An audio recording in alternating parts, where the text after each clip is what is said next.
Hi, welcome to an unboxing. I've never done an unboxing before, but this is the Stages Dash. It's a cycling GPS. It's the M50 unit.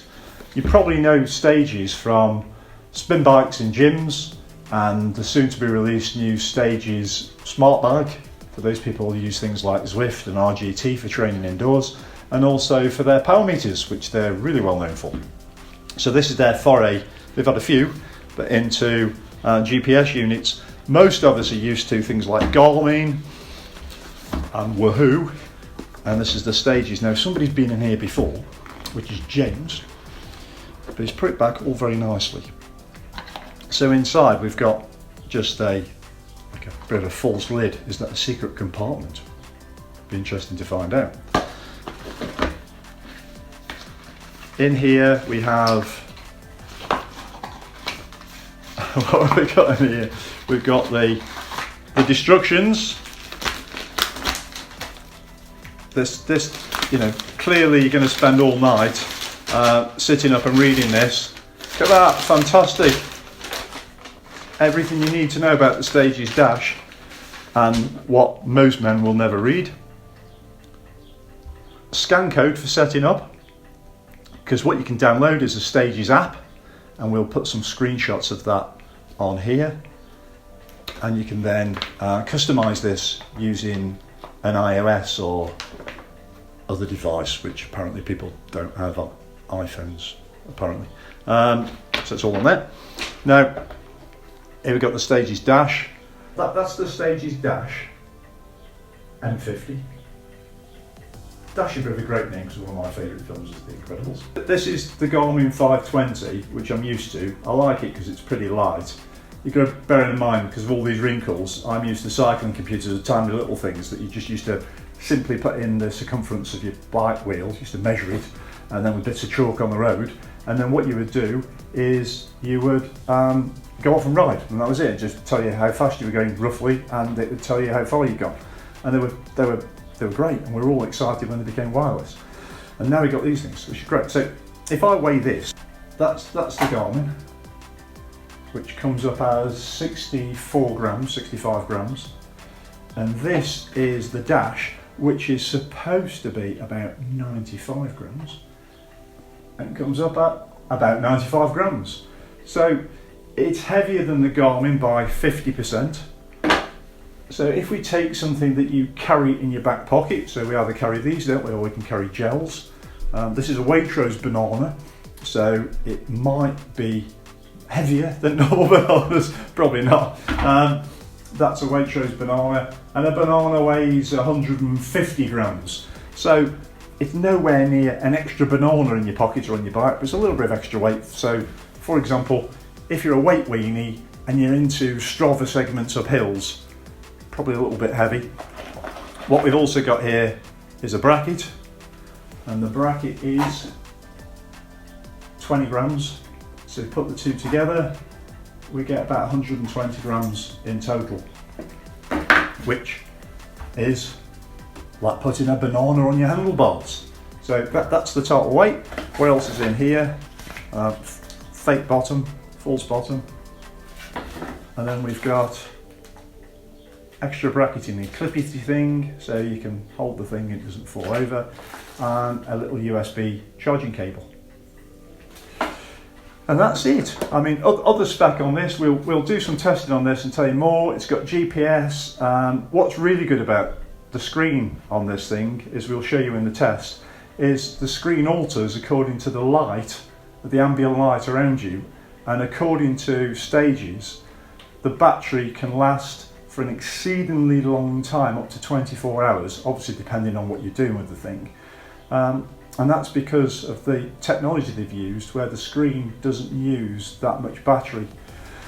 And it's got map technology, which they claim is beyond everything else, as marketeers are bound to say, but we'll find out that in a forthcoming adventure. I'm just going to set the Stages app up on my iPhone, and for that we have this little card that comes in the box you would have seen before.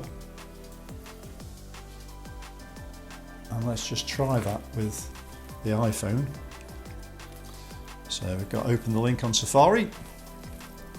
I went into the App Store and I've got the Stages Link app.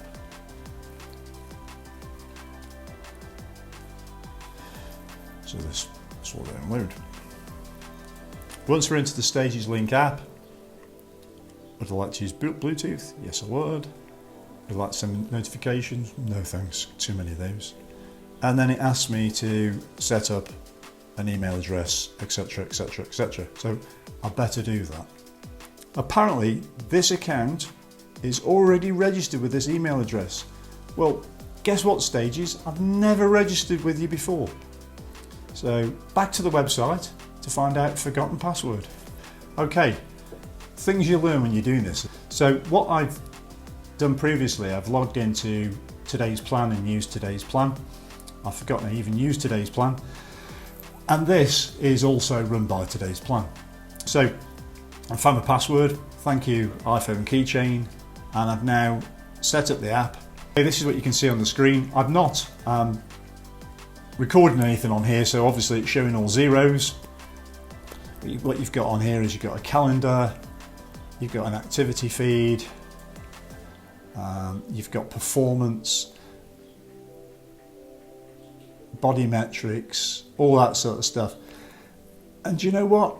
I don't know about you, it's like, how many of these apps do you need? There's loads of them about, but what do we all use? We all use Strava. So this is now another app I've got to have on my phone. So, you know, from my point of view, would I use it? Probably not. You know, I subscribe to Strava nowadays, and I'm very happy with it. I don't need that much data. I'm not a professional cyclist and all that sort of stuff. And that's probably worth mentioning with these things as well. So even though I'm reviewing this thing and I'm trying to switch it on, I'm not a fan of having power meters on my bike. I know it's really good, and I know I use Zwift a lot, which I've got a Neo, Tax Neo, so it gives me data all the time, and before that I've had various other turbo trainers. And so, you know, it's lovely having all those figures, and it's imperative to have accurate data when you're on Zwift. We all know that. But when I'm on my bike, there's a whole world around me that I want to see. I'm not particularly bothered about looking down at a screen on my bike to tell me how many watts I'm putting out. And so I'm doing it for the fun, the enjoyment and the fitness, rather than I've done a bike at an average of 250 calories. So that's the screen. That's what it looks like. It's got all the normal stuff. It records power, gives you all the data analysis, all that and that. But what we'll do when we take it on a first ride, we'll see just what it's like with the mapping.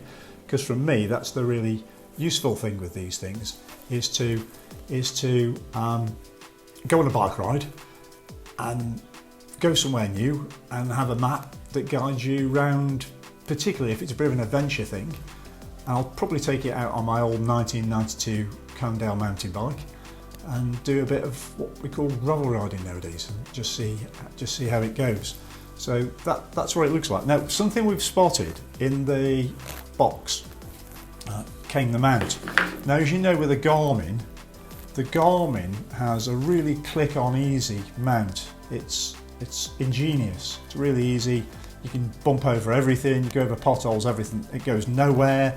And as you know, you can get multiple mounts, and there's generic mounts, and people do specialist ones and flashy colours. Now, this has got this type of mount. Now, once again, I say, imagine this is fixed on your bike, and you're going to click this thing on. It should be intuitive. As I say, one, you're putting it on, you're pressing all the blinking buttons. It shows you in the instructions to pull this clip up here to put it on. Now, I'm using a load of force there. Now, to me, this doesn't feel super strong. Now, imagine we're going over potholes straight off. I mean, that took hardly any force whatsoever. And, you know, if it's British roads, we're recording this in Great Britain, obviously, British roads are notoriously bad. We could even argue that all our roads have been classified as gravel routes. And, you know, really, I'm doing that. Now, that's clipped in. That's pretty strong now. So I've got it on. So it's off again. It doesn't take much at all. You can clip it on the side to have a landscape view. You can clip it on like that. Do it as per the instructions, which is pulling this clip up. That's clipped in. Now on that side bit, I reckon the side bit is way more solid. That's not going anywhere. But the bottom one, not so good. So stages, you need to sort that out. I don't know if Garmin have got some copyright over this, but look, if it works, why not just have generic fastenings across these things? Why come up with something like this? It's just, don't understand. This is not good. This is, so I'm determined to get this bottom one on, but you know what I'm doing is pressing buttons, and also they are eventually on. That comes off again.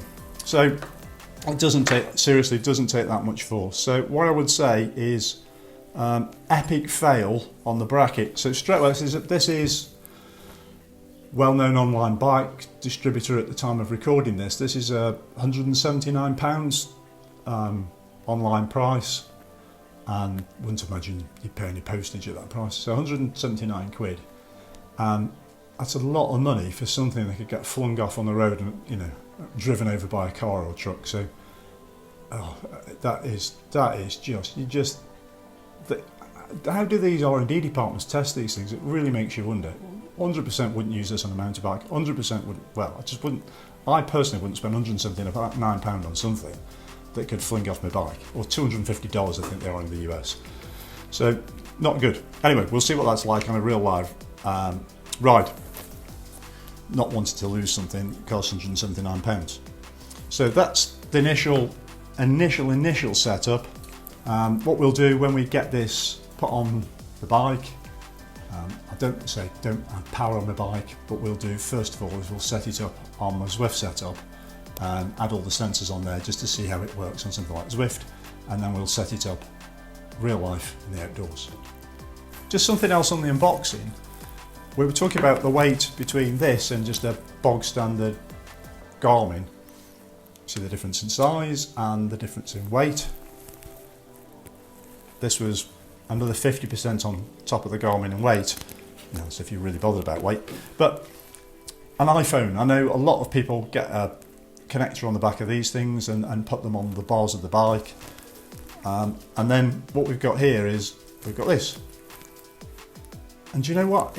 It's probably because it's more compact, but this feels heavier. It really feels heavy. It's a big chunky piece of thing. Imagine having an aero bike with this big chunk in front of it. Defeats the object. Anyway, that's that. So that's us. So thanks ever so much for watching. Please look below for all the links, all those click-to-clicks you do on social media and all that sort of stuff. We've got an Instagram page, Twitter, Facebook, all those sort of things. Please like, subscribe, and thanks ever so much for watching.